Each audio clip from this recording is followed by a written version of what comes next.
کلام امام الزمان علیہ الصلاۃ والسلام۔ قرآن شریف میں جو لیلۃ القدر کا ذکر آیا ہے کہ وہ 1000 مہینوں سے بہتر ہے، یہاں لیلۃ القدر کے 3 معنی ہیں۔ اول تو یہ کہ رمضان میں ایک رات لیلۃ القدر کی ہوتی ہے۔ دوم یہ کہ رسول کریم صلی اللہ علیہ وسلم کا زمانہ بھی ایک لیلۃ القدر تھا،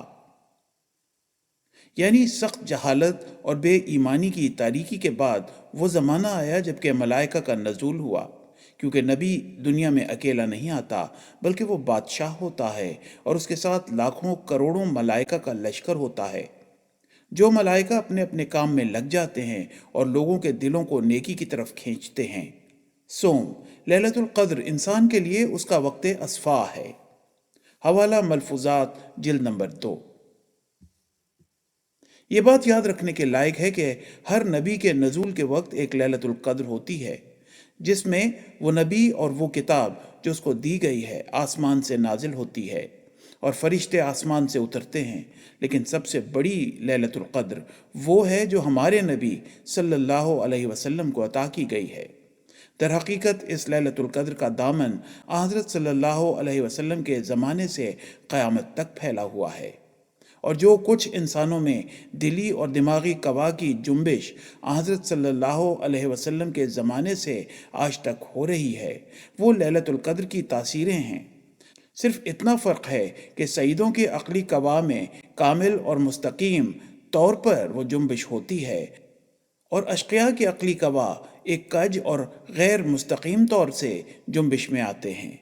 اور جس زمانے میں حضرت صلی اللہ علیہ وسلم کا کوئی نائب دنیا میں پیدا ہوتا ہے تو یہ تحریکیں ایک بڑی تیزی سے اپنا کام کرتی ہیں، بلکہ اسی زمانے سے کہ وہ نائب رحم مادر میں آوے پوشیدہ طور پر انسانی قوا کچھ جنبش شروع کرتے ہیں، اور حسب استعداد ان میں ایک حرکت پیدا ہو جاتی ہے، اور اس نائب کو نیابت کے اختیارات ملنے کے وقت تو وہ جنبش نہایت تیز ہو جاتی ہے۔